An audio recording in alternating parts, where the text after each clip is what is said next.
आज हम तेलंगाना राज्य के स्नातक स्तर के विद्यार्थियों के लिए जो द्वितीय भाषा के रूप में हिंदी का पठन और पाठन कर रहे हैं, उनके लिए जो निर्धारित पाठ्यक्रम प्रणाली प्रस्तुत की गई है, यानी जो सिलेबस प्रिस्क्राइब किया गया है, उस सिलेबस के तहत जो तीसरे सेमेस्टर के विद्यार्थियों के लिए सिलेबस है, वो इस प्रकार से है।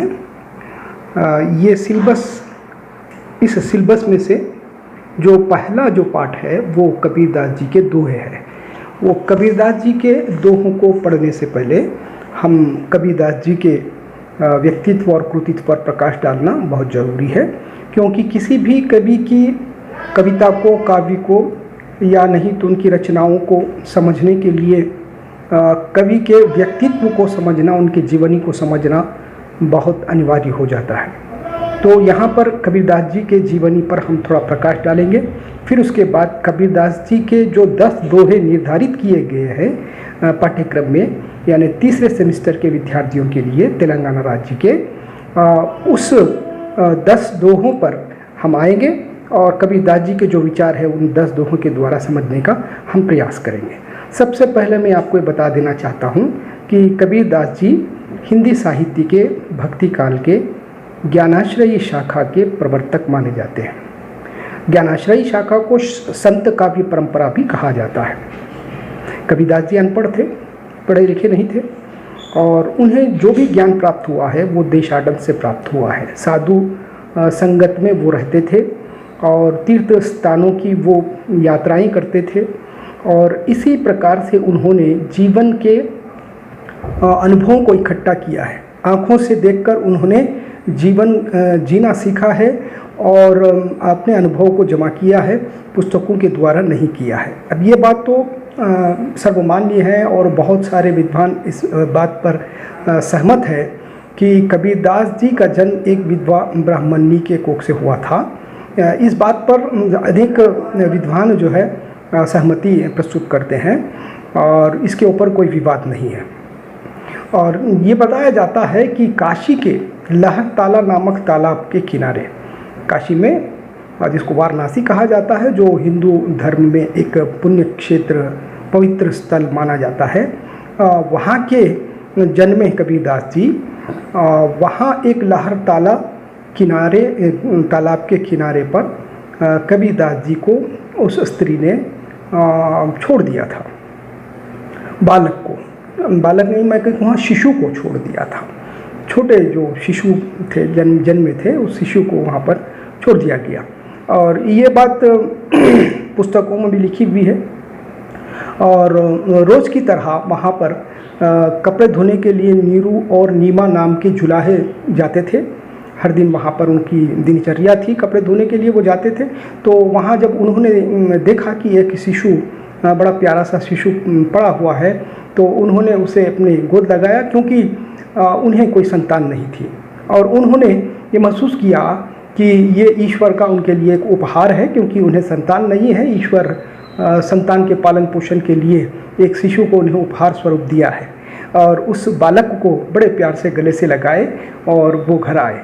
फिर उसके बाद नीरू और नीमा, जो मुस्लिम जुलाहे परिवार के थे, उन्होंने कबीरदास जी का पालन पोषण बड़े चाव से किया, बड़े प्रेम से किया, और कबीरदास जी धीरे धीरे आगे बढ़े।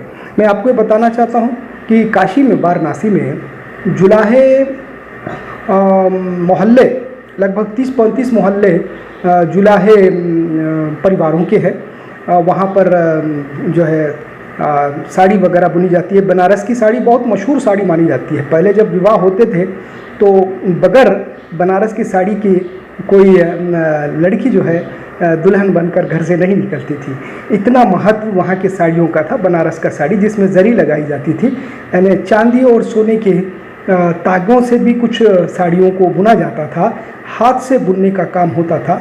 ये और बात है कि आज तकनीकी विकास के कारण पावरलूम आदि बिजनेस क्षेत्र में आ चुके हैं और हाथ का काम के लिए उतना ज़्यादा ये इम्पोर्टेंस नहीं रहा है पावरलूम के कारण। लेकिन वहाँ पर वो ज़माने में, जो कबीर का जो ज़माना था, उस ज़माने में और उसके बाद में भी कुछ समय तक बनारस की साड़ी जो बुनी जाती है वो बहुत मशहूर साड़ी जो है, राष्ट्रीय और अंतर्राष्ट्रीय स्तर पर उसका एक विशेष महत्व हुआ करता था। तो इसी मोहल्लों को लेकर एक उपन्यास भी लिखा गया है। जो दिल्ली के प्रोफेसर हैं, जामिया मिलिया इस्लामिया यूनिवर्सिटी में प्रोफेसर अब्दुल बिस्मिल्ला, उन्होंने इस क्षेत्र को, ये जुलाहे जो मोहल्ले हैं, इन मोहल्लों के जीवन को करीब से देखा और उस मोहल्लों के जीवन पर आधारित एक सामाजिक उपन्यास झीनी झीनी बीनी चदिया नाम से एक उपन्यास भी उन्होंने लिखा, जो कुछ पुरस्कार भी उसे मिले हैं और हिंदी साहित्य जगत में उसे विशेष नाम भी मिला है। और इस प्रकार मैं बताना चाहता हूँ कि ये जुलाहे जो परिवार है वहाँ पर, उन परिवारों में एक परिवार नीरो और नीमा का भी था, जिन्होंने महान कवि, हिंदी साहित्य जगत के एक महान संत कबीरदास जी को पाला पोसा था। तो वहाँ पर या कबीरदास जी जब पालन पोषण हुआ उनका, जैसे जैसे धीरे धीरे बड़े हुए, तो उनमें एक प्रकार के क्या कहते हैं जो विचार जन्म लेने लगे, क्रांतिकारी विचार जन्म लेने लगे और उन्होंने धर्म पर बहुत ज़्यादा ध्यान दिया, दोनों धर्मों पर ध्यान दिया, हिंदू धर्म और मुसलमान धर्म, दोनों धर्मों के ग्रंथों को और दोनों धर्मों के आचार विचार को और उनके दर्शन को उन्होंने समझने का प्रयास किया। पढ़ लिख कर नहीं बल्कि आंखों से देख कर उन्होंने समझने का भरपूर प्रयास किया। फिर आगे चलकर वो एक अच्छे समाज सुधारक के रूप में और एक क्या कहते हैं उसको, एक रहस्यवादी कवि के रूप में हिंदी साहित्य के भक्ति काल में वो उभरे। कबीरदास जी के गुरु के बारे में भी कुछ मतभेद हिंदी साहित्य जगत में मिलते हैं, लेकिन ज़्यादा लोग ये मानते हैं कि कबीरदास जी के गुरु रामानंद है और कुछ लोग जो है तकी नामक एक सूफी संत को भी कबीरदास जी का गुरु बताया है। और कबीरदास जी ने अपनी रचनाओं में अपने जन्म स्थान को लेकर, फिर अपने क्या कहते हैं गुरु को लेकर भी कुछ पंक्तियाँ कही हैं, उसके ऊपर हम प्रकाश डालेंगे। विशेषकर कबीरदास जी के बारे में जब बात आती है तो इतना ध्यान रखना बहुत ज़रूरी है कि भक्ति काल के ज्ञानाश्रयी शाखा में, ज्ञानाश्रयी शाखा क्या है ये? भक्ति काल में 4 प्रकार की भक्ति प्रचलित हुई है। उसमें एक कृष्ण भक्ति और दूसरी राम भक्ति, तीसरी प्रेम भक्ति और चौथी ज्ञान भक्ति। तो इसमें मूलतः 2 रूप माने जाते हैं, यानी मूलतः 2 प्रकार की भक्ति मानी जाती है, एक सगुण भक्ति और दूसरी निर्गुण भक्ति। ये सगुण भक्ति यानी आलंबन के द्वारा भक्ति को प्रस्तुत करना, जैसे किसी मूर्ति को या किसी क्या कहते हैं उसको, किसी फोटो को, किसी आलंबन को सहारा लेकर जब भक्ति प्रस्तुत की जाती है तो उसको सगुण भक्ति कहा जाता है। यानी गुणों सहित आकार वाला कोई आलंबन को अपने दिमाग से जोड़कर जब भक्ति प्रस्तुत की जाती है तो वो हुई सगुण भक्ति। अब निर्गुण भक्ति में कोई प्रकार की क्या कहते हैं गुणों को या मूर्ति को या फोटो को स्थान नहीं दिया जाता है, बस निर्गुण और निराकार मानते हुए जो भक्ति प्रस्तुत की जाती है उसको निर्गुण भक्ति कहते हैं। तो सगुण भक्ति में भी 2 प्रकार की भक्ति हुई, एक राम भक्ति और दूसरी कृष्ण भक्ति। भक्ति काल को हिंदी साहित्य जगत का स्वर्ण युग कहा जाता है, golden period of the Hindi literature. Bhakti moment is called golden period of the Hindi literature. Why? Because on that period उस टाइम पे जो है ना हमारे देश में मुगल साम्राज्य की स्थापना लगभग हो चुकी थी और जितने कवि लोग थे वो दरबारों को छोड़कर अपने घर में बैठकर कविता कर रहे थे। उस टाइम के कवि तुलसीदास जी की पंक्ति मुझे याद आती है। तुलसीदास जी कहते हैं, स्वांतः सुखाय रघुनाथ गाधा। मैंने अपने रघु की कथा को अपने सुख के लिए लिखा है, किसी राजा के लिए, सिकरी के लिए या दरबार के लिए खुश करने के लिए नहीं लिखा है, मैंने अपने रघु की कथा को अपने लिए। तो इस प्रकार की जो मानसिकता थी भक्ति काल में जन्म ले चुकी थी। अब उससे पहले के जो कवि लोग होते थे वो राज दरबार में रहते थे, राजाओं को रिझाने के लिए, प्रसन्न करने के लिए रचनाएं करते थे, इसीलिए उसमें अतिशयोक्ति ज़्यादा होती थी और हकीकत कम होती थी। लेकिन भक्ति काल तक आते आते जब मुगल साम्राज्य की स्थापना हो चुकी थी तो जनता हमारे देश में, भारत देश में चारों ओर जो है भक्ति के प्रति आकर्षित हो गई थी। न केवल हिंदी साहित्य में बल्कि भारत के लगभग जितनी भी भाषाओं में साहित्य का सृजन हुआ उस समय में, वो तमाम का तमाम साहित्य भक्ति साहित्य आपको दिखाई देता है। आप उस समय का यानी 1375 से लेकर 1700 तक का समय, संवत 1375 से लेकर 1700 तक का जो समय मैं आपको बता रहा हूँ, जिसे हिंदी साहित्य में भक्ति काल कहा जाता है। मैं संवत की बात कर रहा हूँ, सन की बात नहीं कर रहा हूँ, क्योंकि सन और संवत में 57 वर्ष का अंतर होता है। संवत 57 वर्ष सन से ज़्यादा होता है। तो संवत 1375 से लेकर 1700 तक का जो समय है भक्ति काल का, जो हिंदी साहित्य में उसे गोल्डन पीरियड कहा जाता है, वो समय तेलुगु साहित्य ले लीजिए आप, मराठी साहित्य ले लीजिए, केरली साहित्य ले लीजिए, तमिल साहित्य ले लीजिए, गुजराती साहित्य, यानी भारत के लगभग जितनी भी मान्यता प्राप्त भाषाएं हैं जिसमें साहित्य का सृजन होता है, हो रहा था, उसमें आप एक बार झांक कर देखिए, आपको भक्ति की लहर ही दिखाई देती है। यानी चार कोनों में, भारत के पूर्व पश्चिम उत्तर दक्षिण, भारत की चार कोनों में भी जितना भी साहित्य उस वक्त लिखा गया, वो सारा का सारा भक्तिपरक साहित्य है। तो ये भक्ति काल में चार प्रकार की भक्ति, दो प्रकार की मूलतः भक्ति, सगुण और निर्गुण। और निर्गुण भक्ति धारा में, अब सगुण भक्ति धारा में तो राम भक्ति शाखा और कृष्ण भक्ति शाखा मैंने आपको बता दिया। राम भक्ति शाखा के प्रवर्तक महात्मा तुलसीदास जी माने जाते हैं, और कृष्ण भक्ति शाखा के प्रवर्तक सूरदास जी माने जाते हैं। फिर अब आइए निर्गुण भक्ति में। निर्गुण भक्ति में भी दो प्रकार की भक्ति है, और ज्ञान भक्ति एक है, प्रेम भक्ति एक है। तो ज्ञान भक्ति शाखा के, ज्ञानाश्रयी शाखा के जो प्रवर्तक है वो महात्मा कबीरदास जी है, जिनके बारे में आज हम चर्चा कर रहे हैं। अब हम प्रेमाश्रयी शाखा के बारे में सोचेंगे। प्रेमाश्रयी शाखा जो सूफी संतों की शाखा मानी गई है, सूफी संत कवि लोग अपने सूफी सिद्धांत का प्रचार और प्रसार करने के लिए उन्होंने भारतीय ऐतिहासिक पौराणिक कथाओं को सहारा लेकर उन्होंने रचनाएं की है, और अपने सूफी सिद्धांत का प्रचार करने का भी उन्होंने प्रयास किया है। वो प्रेमाख्यान शाखा है। प्रेमाख्यान शाखा के प्रवर्तक मलिक मोहम्मद जैसी माने जाते हैं। अब ये रहा भक्ति काल का ब्यौरा। चार प्रकार की जो शाखाएं हुई, यानी दो प्रकार की मूलता भक्ति, एक सगुण भक्ति, दूसरी निर्गुण भक्ति। सगुण में दो शाखाएं, निर्गुण में दो शाखाएं। निर्गुण की दो शाखाओं में एक जो ज्ञानाश्रयी शाखा है, उसके प्रवर्तक माने जाते हैं महात्मा कबीरदास जी। कबीरदास जी जात पात का बहुत विरोध करते थे, उन्हें जात पात से बहुत नफरत थी। जो भारतीय समाज में जातिगत भेदभाव है, उसके विरुद्ध उन्होंने खुलकर आवाज़ उठाया है। उन्होंने ये भी कहा, जाति ना पूछो साधु की पूछ लीजिए ज्ञान, मूल करो तलवार का पड़ा रहने दो म्यान। फिर उन्होंने एक जगह ये भी कहा है, जाति पाति पूछे नहीं कोई, हरि को भजे सो हरि को होए। यानी ईश्वर के पास जात पात नहीं है, और वो तो केवल कर्मों के आधार पर ही फैसला करता है। ये जात पात समाज से बनाए हुए हैं, ऐसा उन्होंने प्रस्तुत किया है। और ये भी बताया है कि ज्ञान का मूल्य कितना है वो देखना है, यानी इसमें ज्ञान कितना है, साधु में ज्ञान कितना है, वो कितना दे सकता है, इसके बारे में सोचना चाहिए, इसके बारे में ध्यान देना चाहिए। लेकिन उसकी जात को नहीं पूछना चाहिए, क्योंकि जात से कुछ होने वाला नहीं है। ऐसा उन्होंने जात पात का खुलकर विरोध किया है। उन्होंने यानाकियन प्रकरण में आपको बताना चाहता हूँ कि तत्कालीन समाज को सुधारने के लिए उन्होंने अपनी वाणी के द्वारा प्रयास किया है। क्योंकि कलम तो वो नहीं चलाते थे, क्योंकि वो पढ़े लिखे नहीं थे, किंतु उनके द्वारा जो वाणी प्रस्तुत की, उन्होंने जो वाणी का प्रयोग करके जितने भी अपने अनुभवों को अपने शिष्यों के सम्मुख रखा, उन शिष्यों ने उस ज्ञान को पुस्तकीय रूप दिया, जिसका नाम रखा गया बीजक।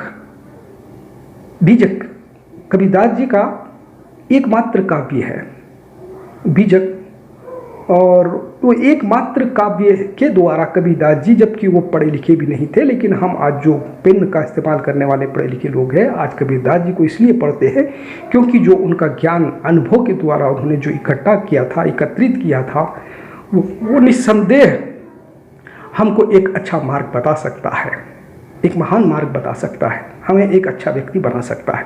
तो इसीलिए आज कबीरदास जी प्रासंगिक है, और यही कारण है कि हमारे तेलंगाना राज्य में स्नातक स्तर पर द्वितीय भाषा के रूप में जो हिंदी पढ़ाया जाता है, उसमें तृतीय सत्र में, यानी तीसरे सेमिस्टर में जो सिलेबस पाठ्य प्रणाली प्रस्तुत की गई है उसके अंतर्गत कबीरदास जी को सर्वप्रथम स्थान देकर यहाँ पर पढ़ाया जा रहा है। तो आज इसी विषय को हम पढ़ रहे हैं, क्योंकि सब लोग जानते हैं कोविड-19 के द्वारा जो लॉकडाउन होने के कारण कॉलेजेस वगैरह सारे बंद है। तो हमारे जो अधिकारी है, उच्च अधिकारी है, उनके आदेशानुसार ये वीडियो को अपलोड किया जा रहा है विद्यार्थियों की सेवा उनके विद्यार्थियों की सुविधाओं के लिए। और यहाँ पर जो है कबीरदास जी के बारे में काफ़ी कुछ बातें बताई गई है, उसको मैं पढ़ूंगा, फिर पढ़कर समझाऊंगा। फिर उसके बाद हम कबीरदास जी द्वारा जो प्रस्तुत दोहे हैं उन दोहों पर आएंगे। ठीक है, ये जो विषय है यहाँ पर कबीरदास जी के जीवनी को लेकर मैंने अभी आपको जो बताया वो तो बताया, वो सारी बातें आपको इसमें टच होने वाली है। ये पहला पेज है, कबीरदास जी के दोहों में कबीरदास जी का परिचय आ रहा है, मैं बता रहा हूँ। उसके बाद देखिए आप क्या क्या बातें इसमें कबीरदास जी से संबंधित प्रस्तुत की गई है। भारतीय संतों में कबीर का व्यक्तित्व सबसे अधिक शक्तिशाली और प्रभावोत्पादक रहा है। भक्ति की निर्गुण तथा सगुण दो प्रमुख शाखाओं में वे निर्गुण ज्ञानाश्रयी शाखा के भक्त कवि माने जाते हैं। निर्गुण ज्ञान मार्गी शाखा के लिए डॉक्टर रामकुमार वर्मा ने संत काव्य धारा का प्रयोग किया है। कबीर उच्च कोटि के भक्त होने के साथ साथ समाज के सजग स्रष्टा एवं दृष्टा थे। भक्ति उनके लिए समाज सुधार का एक माध्यम थी, अतः उन्हें समाज का सजग प्रहरी कहा जाता है। कबीर चरित्रबोध ग्रंथ के आधार पर कबीर का जन्म काशी में संवत 1455 में हुआ था। 1455 साल गए, चंद्रवार एक ठाट ठये, जेठ सुदी बरसाइत को पूरनमासी प्रकट भये। देखिए यहाँ पर कबीरदास जी के बारे में जो बातें मैंने आपको बताया वो सारी बातें यहाँ पर लगभग आ रही है। भक्ति काल के निर्गुण धारा के ज्ञानाश्रयी शाखा के प्रवर्तक के रूप में कबीरदास जी ने नाम कमाया है, और राम कुमार वर्मा ने इसी शाखा को संत काव्य धारा कहकर भी बुलाया है। यानी ज्ञानाश्रयी शाखा को संत काव्य परंपरा भी कहा जाता है। और ये बात यहाँ पर प्रस्तुत की गई है कि कबीरदास जी ने अपनी भक्ति को समाज को सुधारने के लिए इस्तेमाल किया है। भक्ति को लोग अपने आप को भक्त बताने के लिए इस्तेमाल करते हैं, प्रयोग करते हैं, या भगवान को प्रसन्न करने के लिए इस्तेमाल करते हैं। लेकिन कबीरदास जी एक ऐसे समाज सुधारक है जिन्होंने भक्ति का प्रयोग समाज को सुधारने के लिए किया है। इसीलिए उनको समाज का प्रहरी कहकर भी बुलाया जाता है, सहज प्रहरी। और कुछ लोगों ने उन्हें समाज सुधारक की संज्ञा भी दी है, समाज को सुधारने वाले। आपको मालूम है समाज सुधारक बहुत हुए हमारे देश में, हमारे देश के समाज को सुधारने, क्योंकि हमारे देश के समाज में बहुत सारी त्रुटियाँ थी, कमजोरियाँ थी, जात पात, सती प्रथा और भी बहुत सारे ऊंच नीच के बहुत सारे जो अब आज के क्षेत्र, आज के दौर में देखिए दहेज प्रथा सबसे ज़्यादा प्रचलित है। तो ऐसे समाज में बहुत सारी कुरीतियाँ होती है, कमजोरियाँ होती है, उसको सुधारने के लिए कोई ना कोई एक महापुरुष खड़ा हो जाता है और उसी को समाज सुधारक कहते हैं।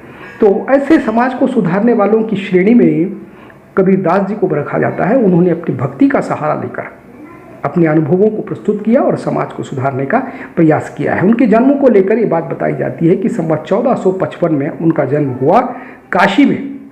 संवत की बात मैं आपको कर रहा हूँ, संवत 1455 में काशी में आपका जन्म हुआ। उनके जन्म से संबंधित जो किसी ने ये पंक्तियाँ लिखी है उसमें ये लिखा गया है कि 1455 साल गए, चंद्रवार एक ठाट ठये। एक महान व्यक्ति जन्म लिया 1455 में, जेठ सुदी बरसाइत को पूरनमासी थी, वो प्रकट हुए, काशी में प्रकट हुए, काशी में उनका जन्म हुआ। ये पंक्तियाँ इसका प्रमाण है। ब्राह्मण कुल में जन्म होने के उपरांत भी लोक लज्जा के भय से विधवा माता द्वारा लहर तारा तालाब के समीप त्याग दिए गए इस बालक का पालन पोषण मुसलमान जुलाहा दंपति नीरू तथा नीमा द्वारा किया गया। उनके गुरु रामानंद थे, जिनसे उन्हें राम नाम रूपी अमूल्य रत्न की प्राप्ति हुई। कबीर की निम्न पंक्तियों में उनके जन्म, व्यवसाय तथा गुरु का उल्लेख मिलता है। देखिए कुछ पंक्तियां उदाहरण स्वरूप, प्रमाण स्वरूप प्रस्तुत किए गए हैं कबीरदास जी के जन्म को लेकर, गुरु को लेकर। ये पंक्तियां देखिए, आप ध्यान दीजिए। काशी में हम प्रकट भये, काशी में हम प्रकट भये श्री रामानंद चेताए, काशी में हम प्रकट भये श्री रामानंद चेताए, तू बामन मैं काशी का जुलाहा, तू बामन मैं काशी का जुलाहा, बूझो मोर ज्ञाना, बहुत बरस तप किया काशी, बहुत बरस तप किया काशी, मरनु भैया मगहर को वासी। यानी उनके मगहर में मृत्यु का प्रमाण, काशी में जन्म का प्रमाण और रामानंद के गुरु होने का प्रमाण, ये सारी बातें इसके अंतर्गत आ रही है। काशी में प्रकट हुए और रामानंद उन्हें चेताए, यानी समझाए, बुझाए, ज्ञान दिए, शिक्षा दीक्षा दी, ये सारी बातें इस पंक्ति में आती है। तू बामन में काशी का जुलाहा, और वो बामन थे और ये काशी के जुलाहे थे। बुझो मोर ज्ञाना, यानी मुझे ज्ञान को समझाया, बुझो मोर ज्ञाना, यानी मेरे ज्ञान को समझाया, बांटा, दिया, पढ़ाया, समझाया।